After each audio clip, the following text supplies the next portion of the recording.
Hi there, good afternoon and welcome to this webinar on carbon reduction plans. My name's Andrew Watson and myself and Andy Watson, and this isn't a wind-up, guys. We are actually both called Andrew Watson officially, and we'll be conducting the webinar. Not quite sure how it's happened, but two for the price of one, something like that. We'll be conducting the webinar this Wednesday lunchtime. So thank you very much for taking the time to come along. Really hope to be able to provide some value for you across the next sort of half an hour to 45 minutes, and hope to be able to take some specific questions that you guys might have and to address any concerns or issues that you might have along the way. I'll introduce myself very quickly. I work for Proactus. There'll be some of you guys who are Tenders Direct subscribers, which is our public sector opportunity aggregator. I work looking after anything relating to basically bids into the public sector, so helping our clients in whatever way they can be compliant and be successful with all of their bidding activity and securing as much work through that route as possible. I'll hand over to my wonderfully named co-host Andy to introduce himself and his organisation too.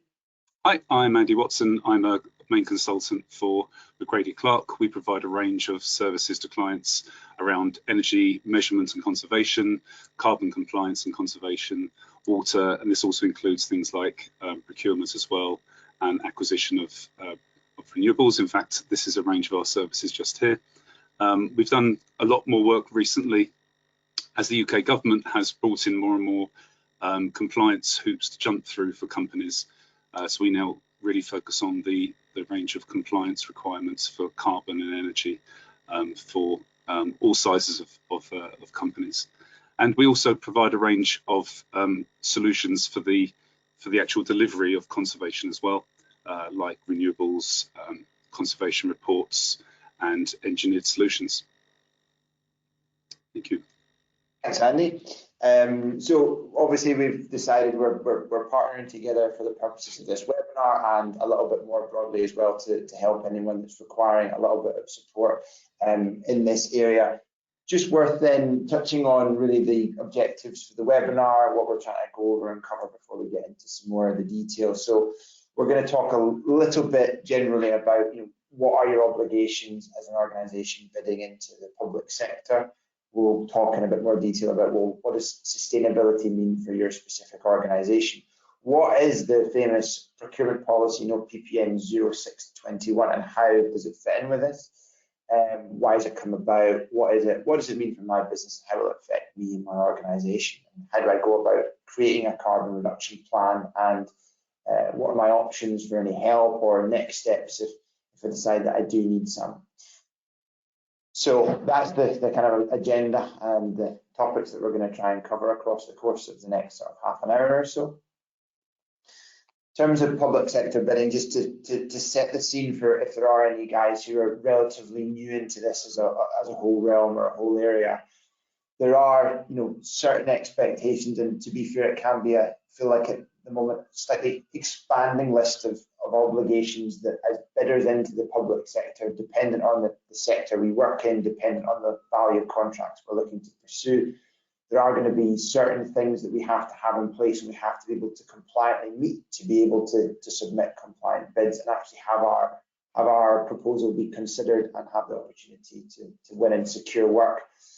There's a list of things that you would sometimes or often be required to produce based on the type of services that you deliver and, as I said, the contract values you're looking to pursue. But these sort of things might be things like specific turnover requirements that we have to meet as an organisation. We might have to have certain accreditations in place, maybe are often as a standard particular levels of insurance across different categories that we might need to have as well. We might often be or occasionally be required to provide things like guarantees. We might have to comply with things like Modern Slavery Act, dependent on the turnover of our company. And now, in the focus of this topic is one of these specifics around complying with PPN 0621, which is, of course, the sort of main focus of this webinar. So it sits within a range of things that we need to do to be compliant, but there's a much broader piece in terms of how we're looking at sort of sustainability within our organisation. So that's just a little bit about scene setting within where does this sit within looking at public sector work as a potential revenue avenue for myself and my organisation. So hopefully that sets the scene a little bit. I think we can move on from that. Hopefully that's helped. And should we have a little bit of a fun, Andy? Yeah, sure. Let's get people engaged with this. So just to get us started, we have some audience participation. I'd like you to consider this question. How much CO2 will be produced through the travel of just one passenger? So that's the total emissions of the flight divided by the number of passengers on the flight to fly from London to Rome by airplane, but measured in terms of party balloons full of CO2. So I'll hand over to Andrew to set up the poll. So we'll bring the poll up on the screen, and then you guys can let us know what you think, and then we'll give you like a minute to do it, and then I'll talk through the results. Andy, are we going to be requiring people to show their working for this answer, or no? You can send it in for a prize. I'll mark them all with a big red pen, and then those who get 100% can get a Bachelor of Engineering in Energy Engineering. Okay. Excellent, that's simple. Okay, let's launch. Let's see if the tech's with us. Let's see if it's working. Is that visible for everyone? Can everyone see? And let's start guessing. We won't keep it open for long, but it will just be real fun to get a feel for which are the most popular guesses, and then we'll run through the answers just in 20 or 30 seconds. It feels a bit like Countdown, you know, like maybe more the maths, the number puzzle. Indeed, yeah. Okay, lots of responses coming in. Any last stragglers want to have a stab? Okay. You see 1,000 is very popular at the moment. It says, okay, good. I think that's enough time. And like I say, send in your working afterwards for an honorary degree certificate. Okay, results of the poll. Well, no one thought it was 10 balloons. 10% thought 100 balloons. 55% of the most popular answer, 1,000 balloons, and 35% thought it was 10,000 balloons. Excellent, thank you very much, everyone. Nearly everyone participated in that. That's a lot of good fun, and the most popular answer being 1,000. Let's see if it was right and how. So, over to you, Andy.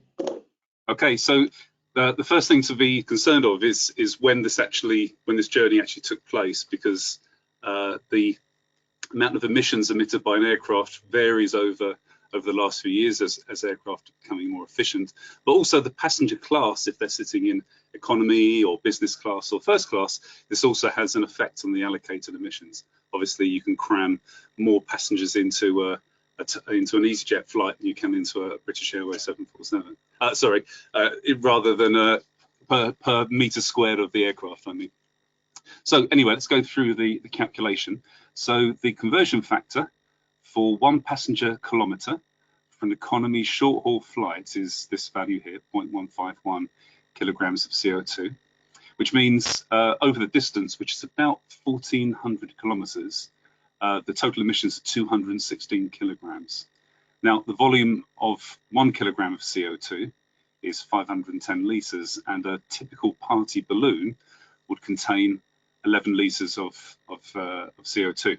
So this means that you'd need about 9.6, or let's say 9.6 thousand, let's say 10,000 balloons to contain the amount of CO2 that would be emitted by just one person travelling on an aircraft from London to Rome.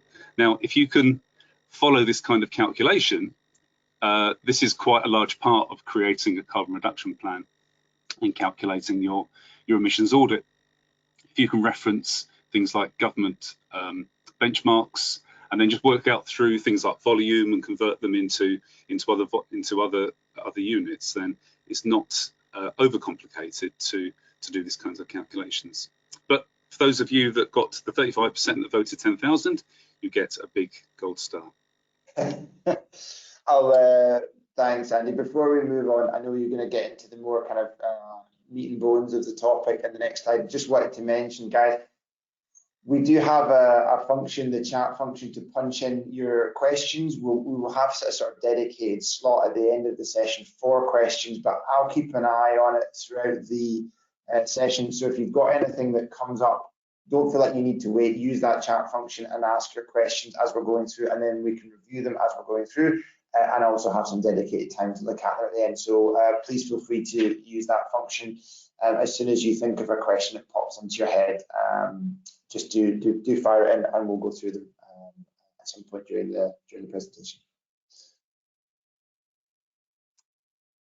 Okay, so setting the context of the PPN 0621 requirement, this will only affect a certain number of companies who are going for public procurement contracts over a certain size.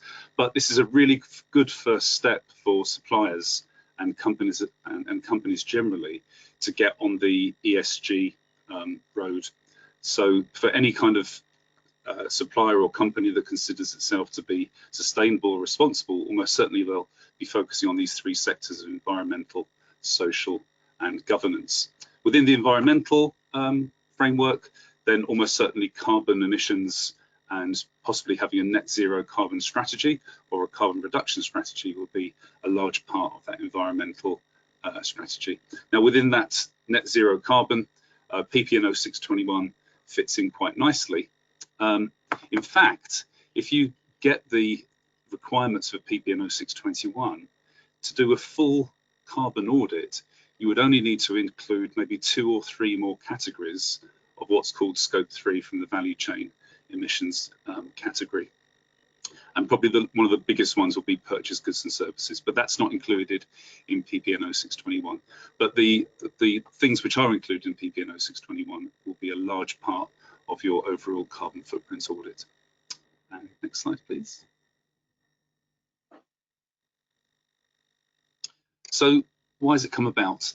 Well, in 2019, the UK government decided to get on the whole zero carbon by key date journey that other nations are going on at the moment, and they changed the UK's target to achieve 100% reduction of all CO2, which means basically the UK is responsible for zero CO2 by 2050.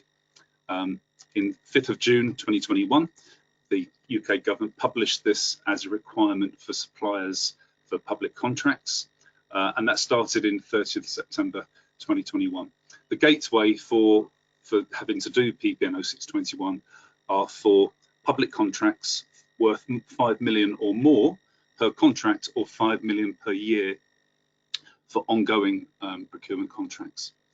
This applies to all contracts awarded by both central government departments and also any executive agencies under the government, such as HMRC, DVLA, the NHS.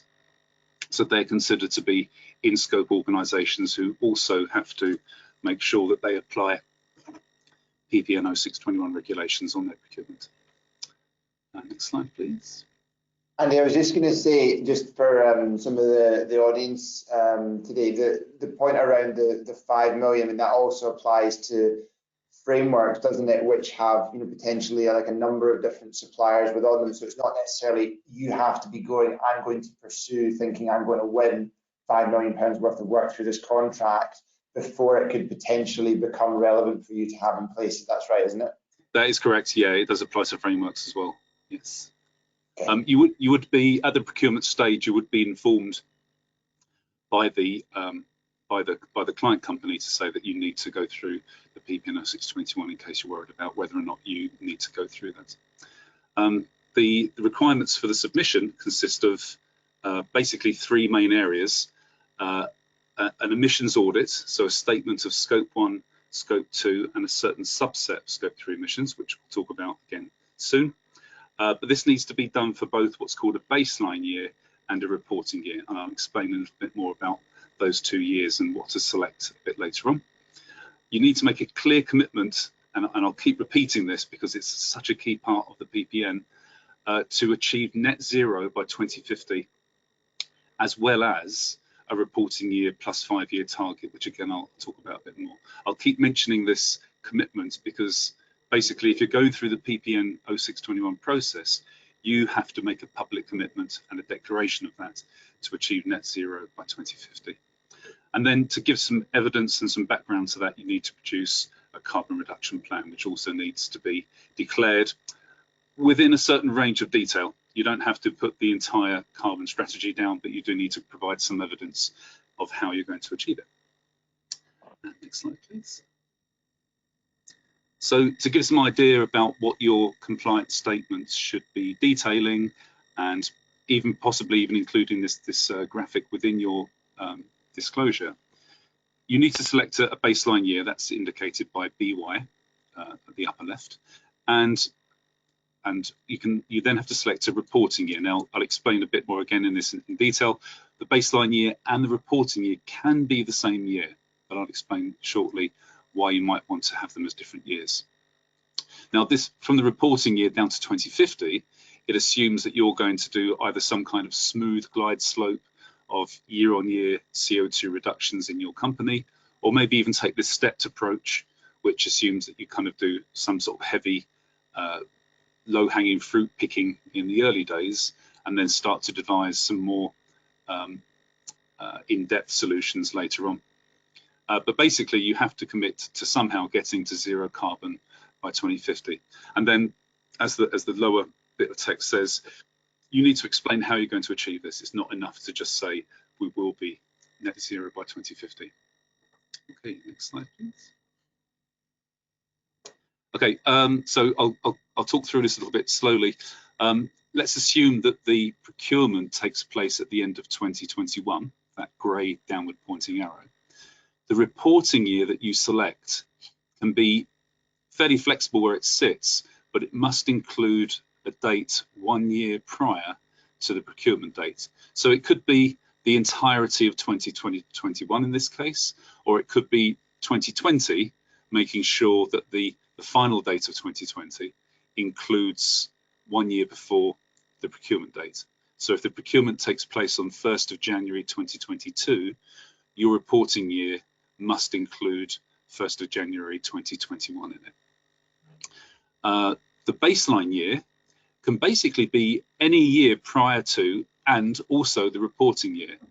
But what this application allows you to include is some explanation of the carbon reduction that's taken place since the baseline year. So say you already had some kind of carbon strategy running that you wanted to talk about and include in your application.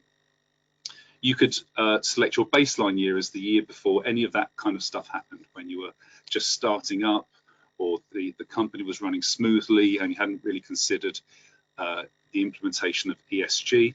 And then you did a load of things and then your carbon went down. So you might want to select a much earlier baseline year. We have found, though, that with PPN applications, many companies going into government procurement are quite new, and they sometimes select the baseline year and the reporting year as the same year. So the baseline year is flexible. The reporting year has some flexibility, but it must include a date 1 year prior to the procurement date. What's important is that you have to declare your Scope 1, Scope 2, and a subset of Scope 3 emissions for both the baseline year and the reporting year. So if you're going to use 2 different years, you need to do 2 separate audits. And when you're doing your evaluation, you must make sure that you stick to emissions within that year. You can't have a reporting year for gas for 1 year and a slightly different date for electricity. It needs to cover the same start and end date for the reporting year. Okay, next slide, please, Andrew. So the project process for doing this is to start off by obviously selecting those key years, collecting any relevant emissions data regarding for Scope 1, Scope 2, and the subset of Scope 3, which again, I promise I'll talk about in a second. Identify the relevant emissions to you. So don't include anything that you basically don't pay for or you don't have control or influence over. You will then have an audit of your emissions, and you'll then, even at that point, be able to see where there's a possibility to make some kind of reductions. So say, for example, all of your staff are driving to work, and there's the opportunity that many of them should be taking the train, then you should be able to see immediately, because your employee commuting emissions are so high, that there's a potential to reduce this, maybe start introducing some kind of either car share scheme or getting people to start using public transport. So this will be a good start on the carbon reduction plan, the CRP. You then need to make some kind of projection of emissions to 2050. So the way that we do this at McGrady Clark is we take a business as usual projection based upon the growth of the company. And then at some point, you'll get to, even if you kind of look at ways in which you can reduce your emissions, implementing energy reduction schemes or carbon reduction schemes, green routes to work, that kind of thing. No company will ever be able to completely eliminate all of its emissions. There will still be some sort of residual emissions. At that point, we recommend you then commit to doing offsetting. There are different ways of doing offsets. There are different categories of offsets. You need to make sure that you're picking the right ones to suit you. There's lots of information on the internet. Obviously, what you want to do is to avoid any accusations of greenwashing. So important to make sure you pick the right kind of offsets. All of this then needs to get compiled into a statement, and this needs to be published on your company website. Okay, next slide, please, Andrew. A really quick review of what those emissions are when we talk about Scope 1, Scope 2, and Scope 3. Scope 1 are direct emissions. This will be things like gas that's combusted at your site, things like heating, fuel used by your own company vehicles, not by your employees' vehicles, and also any refrigerants as well that get emitted. Scope 2, these are energy forms that you get indirectly. So this will be things like electricity, heat, and cooling, if these come from plant which is not owned or operated by you. And Scope 3, so these are your value chain emissions. These will almost certainly be the larger of the three scopes. There are 15 subcategories of Scope 3 emissions in the Greenhouse Gas Protocol.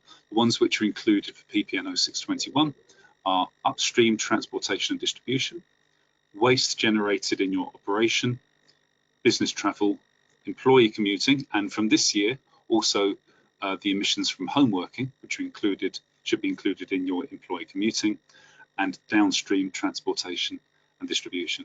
And maybe one of the first things you should be asking yourself now is, do you know who in your company has this kind of information? Because this will be the good first step to getting on this road. Okay, next slide, please, Andrew.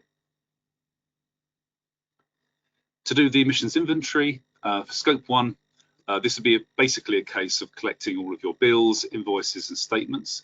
If you can get raw data, this is even better. If you can get a record of your energy usage in kilowatt hours, it's a lot easier to calculate your emissions. For refrigeration and other gases, often the maintainer of your chilling equipment will have an F-gas register if you don't hold it yourself. And if you don't have those kind of direct measures of energy usage, you can use things like benchmarks.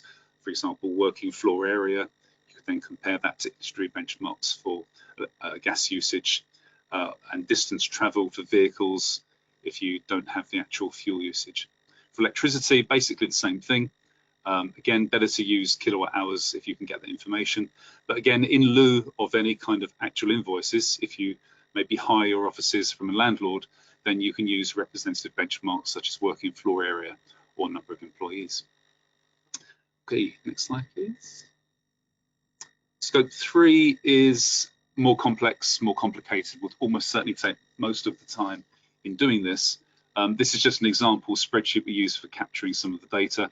It really just points out that there are many different ways in which you can capture this sort of information. So employee commuting, for example, one of the easiest ways is to carry out a staff survey and then create some statistics within your company to be extrapolated across the entire company employee number.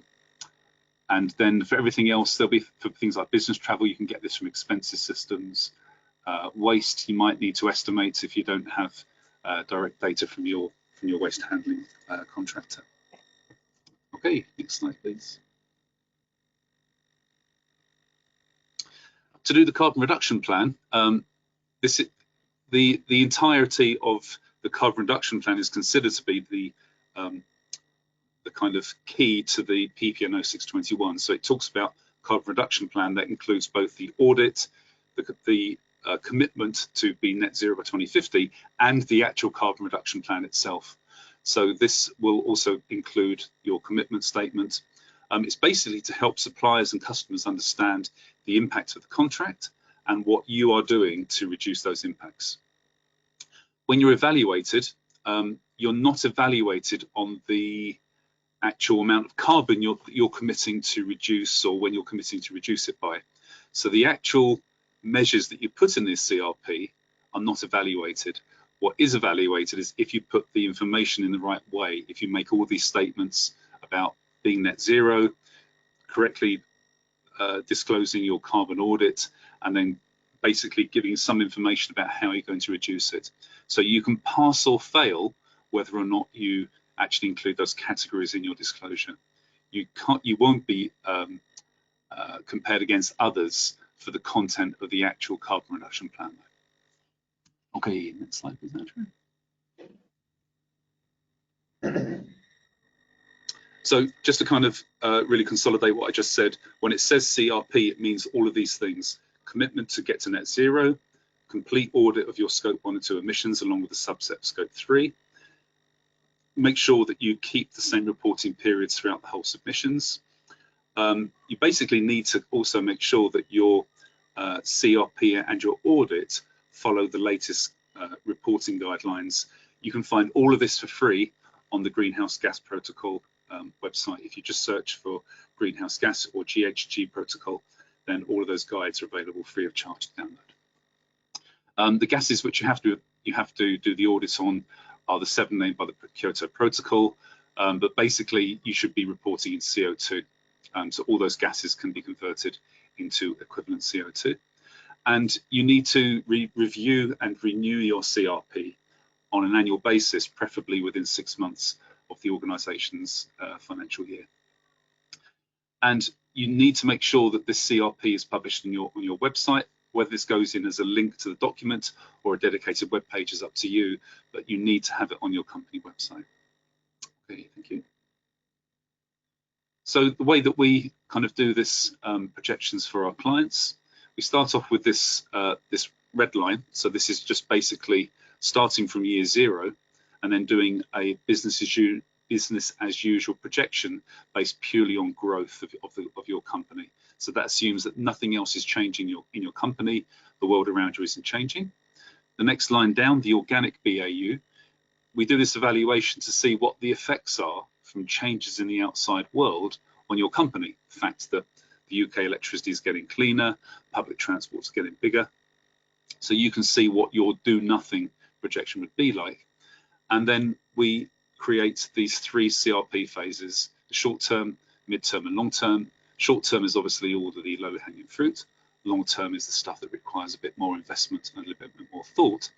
And we can then predict this CRP green road. We can track and predict your emissions based upon those CRP implementations. We wouldn't recommend offsetting at very early phases, that shortcut to 0, because that's the best way to be accused of greenwashing.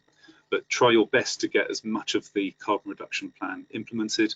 And then in the final part, this bottom right blue, you can offset and decarbonize for net zero either before 2050 or at 2050. It's entirely up to you. You could do it pretty soon after you start doing your CRP. Actually, this is something that's often used as part of PAS 2060, which is another environmental framework. Okay, next slide, please, Andrew. So here's a kind of example of how your emissions might look both before implementation of the CRP and after. Scope 1 emissions, well, this is basically probably going to be your gas. By 2030, you might find it difficult to source fossil fuel gas within the UK for heating. Hydrogen's starting to be used, and things like heat pumps and other systems are being looked at to get away from Scope 1 emissions. So we would assume that by 2050, nobody should have any Scope 1 emissions. For Scope 2 emissions, we'd assume that you would be buying renewables, or the UK would be almost net zero in producing electricity. Scope 3 emissions are going to be your biggest residue, really, especially things around staff commuting and business travel, because it's unlikely you'll eliminate it completely. But for that residue, you can always look for offsetting once you've done all that you can to eliminate it. Okay, next slide, please. Here's a typical example of a submission. This white sheet on the left is actually from the government's website as a template for how you should make your submission. So this shows a typical audit this declaration, and it makes a good checklist to make sure that you're putting in everything that you have said that you should in your CRP. So basically, to summarize, on your website, these 7 points on the right are what you need to make sure are on there. An emissions audit declaration to say what your baseline and reporting year emissions are, divided up into Scope 1, Scope 2 and Scope 3. A clear declaration to commit to net zero by 2050. RY plus 5 means that you also have to set a reporting year plus 5 target. As far as I can tell, it's fairly arbitrary.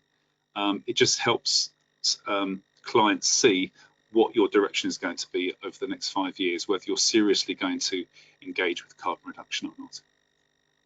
If you're selecting a different baseline year to the reporting year, then declare what's been achieved, but also commit to saying that those measures will be in place at the time of the delivery of the contract. That's another vital part of the wording, that any measures that you have in the moment to reduce carbon need to be in place at the time of the delivery of the contract.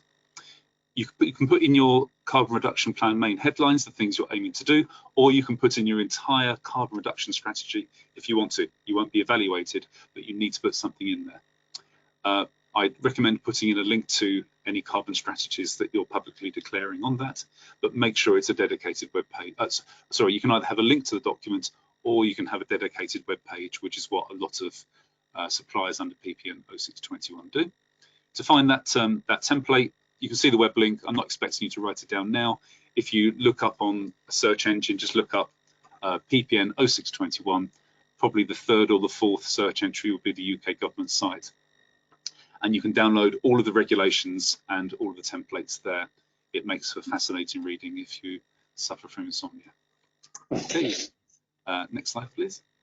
And finally, I don't want to talk too much about this at the moment because it really, to say that it's easy to create a carbon reduction plan would be understating it. You need to see where your main carbon emission sources are before you design your actual carbon reduction plan. So if most of your emissions are in business travel, then of course you need to think about what you can do about it rather than just jumping into installing LED lights, for example. But here's some typical examples. If you've got a company fleet, think about replacing them with hybrids or electric vehicles as they reach the end of their lives. Staff training, procurement of renewable electricity to completely eliminate all of your Scope 2 emissions. You can do this under market-based reporting. Maybe think about on-site renewables as well. This has now become extremely valuable investment since one certain large country invaded another country and all the costs of utilities went shooting up. Energy efficient lighting, well, I think any company should now be basically finishing that off and having LEDs throughout because it's hard to get anything else. Cycle to work schemes or other green access to work schemes like car sharing and improved use of public transport. ESOS phase 3 kicks in during this year. So if you need to get the energy savings opportunity scheme audits done, then almost certainly that will contain some good information to reduce your site Scope 1 and Scope 2 emissions. For waste, of course, reduce, reuse, recycle. That's also evolved quite a lot recently. There's lots of good information freely available on the net about how to reduce your waste emissions. And then choose sustainable suppliers and equipment. This mainly affects things like purchased goods and services, which isn't part of your PPN 0621, but will be a major part of your overall carbon reduction plan if you want to broaden it outside of PPN 0621. For things like upstream and downstream transportation and distribution, this will also be something that's worth looking at as well. Okay, I think getting towards the end, aren't we, Andrew? We are. So I guess there's some questions here. There's a lot of information you've gone through really concisely, Andy. Thank you. I think it's a lot for people to take in as well. I guess if some of the questions here might help people just kind of clarify what to do next, or to just kind of crystallize some of their thinking around this, because it is quite a big topic. So we just pick a few of the questions here then. So if people are thinking, well, am I able to complete this myself? What would you say to that? Obviously, depending on the size of your company, if it's like 3 or 4 of you and you're all working from home, then it would probably be worth having a go at it yourself, really. If it's anything which requires using other suppliers and other entities around you for things like purchase goods and services, if you commute, then this starts to become more and more complicated, really. And if you're going through a PPN 0621 procurement, then of course you don't want to get this wrong. So obviously the smaller and the more simple the company, the cheaper and the quicker it is to complete these. Larger companies are much more complex process to do this. You may have specialists in your company already who would be able to find the way through this, but it's also worth thinking about getting a second look if you do have a go at this yourself to make sure you are compliant. Makes sense. So it's not that you need a particular qualification to undertake the activity, but it does have a time bearing, and ideally you want to have some experience within the field to feel as if you would get through it yourself. Absolutely, absolutely. Makes sense. And is this a how long is a piece of string question? But like people thinking, well, how long will it take me to complete it? How do we answer that? Is it impossible to know, or? For the PPN 0621, it's compared to doing a full carbon footprint audit, it's a little bit less complicated because you don't have to include this purchase goods and services category. For small companies, for a specialist consultant to do it, then this can take a few days. For more complex companies, this can take weeks. It is a bit of a how long is a piece of string, because it really depends on the complexity of your company and how available that data is. Okay. And in terms of the resources available that might be to help people who want to at least look at it and establish whether it's something they can do in-house, I know there was like a government link on a previous slide. Are there other resources available for people to have a look?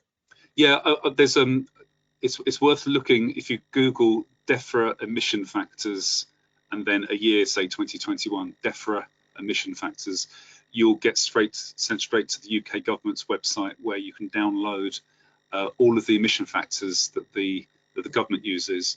It's a fairly big spreadsheet, but actually if you look through it, this might be a good indicator as to whether or not you can do it yourself, because you'll be able to see the conversion of the emission factors and say, oh, okay, I can allocate how much electricity our office used, it's just this.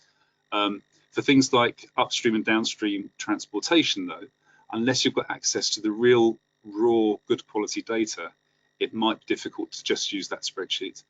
Okay. Yeah. Okay. Good. Was there any other important points from that list of questions on the screen, Andy, you wanted to cover? Or I've got more questions from live and registration questions, but anything else to pick out from what's on there you wanted to mention quickly? Only to say that going through the PPN 0621 hoop is a really good stage to getting you closer towards some of the other frameworks that you can see at the bottom of the screen here, like a full carbon footprint, SBTI, which is running in the UK now, and PAS 2060 if you've got aspirations to get to net zero.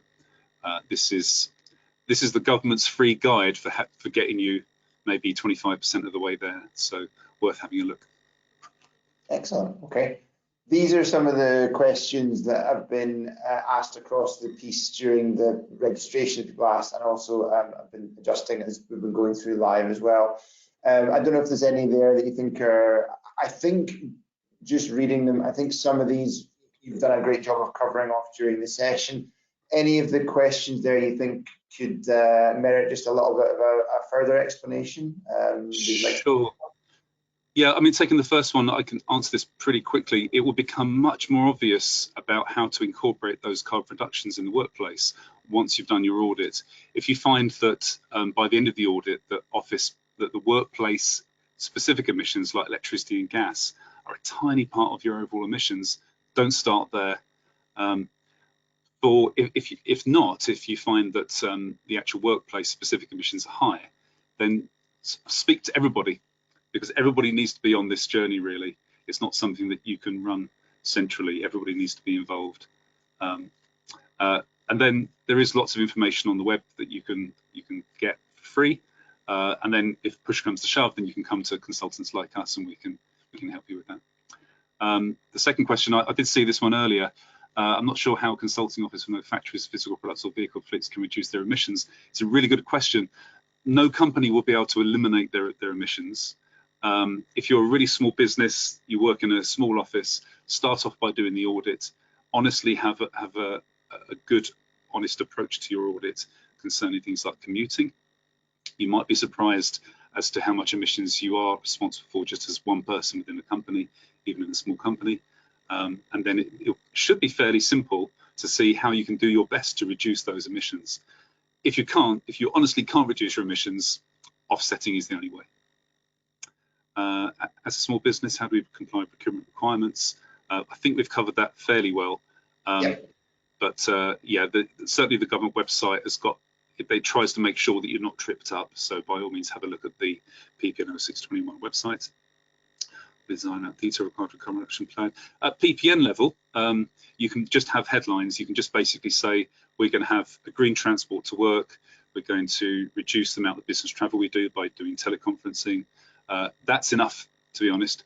But if you really want to turn this into something valuable, why not tell the world what you're doing and get the world to see you as a sustainable, responsible supplier? Initiatives for SMEs and what to include. This is SMEs actually a greater part of the PPN 0621 than you might think, even with a 5 million gateway. Again, I think we've covered this quite well, but start off with your audit and you'd be surprised how obvious some of the CRP items can be to undertake. Obviously, implementing those initiatives can require specialist knowledge and specialist advice. Yeah, we're here to help. Excellent. Well, thank you, Andy. I'll just move on to the last slide. If there are any other questions that we've not managed to cover, I think we've covered all the ones that have been asked pre and during, but if there are any other ones that people have, you can put them into the survey of this, and also you can reach out to us directly. We'll try and get in touch with everyone who's attended just to get some feedback. And also give the chance to answer any follow-up questions you may have. Sorry. So there's the link, the email address that's on screen, bidsupport@tendersdirect.co.uk. If you've got any questions, you're looking to get in touch and you really want to discuss more around carbon reduction plans, or you would be looking for some guidance specifically, then you know, Andy's here to help with that. And more broadly, if any of you guys on the webinar today are looking for some support around the kind of the whole piece around how do I bid more successfully into public sector entities in terms of my obligations and to be successful within a competitive space, how can I go about doing that? Then we're very happy to help support with that too. And I've put the link to, for anyone, I know a lot of you guys on the webinar are already Tenders Direct members. But for anyone that's looking for complete visibility of all the public sector opportunities relevant for their business, highly recommend you go on our website and register for our 14-day free trial. That will give you full access to all of the opportunities across the public sector and let you know kind of what's out there and what's been out there for the past year, so you can make a judgment as to how suitable it might be for you as a business. So all of that good stuff's there for you as well. There's a no obligation free 14-day trial for you. Like I say, we'll reach out, try and get some feedback. I know some of you have also asked specifically for potentially some extra support. So we'll be in touch over the next coming days and weeks and hopefully be able to provide that with you. Like I say, we'll try and pick up on any questions we weren't able to cover and come back to you on those as well. I think we're at time. I think that's good timekeeping. I don't mind saying, Andy, my traditional sort of performance record for webinars is not great in terms of adherence to time. So I'll thank you for keeping me on track with the slides.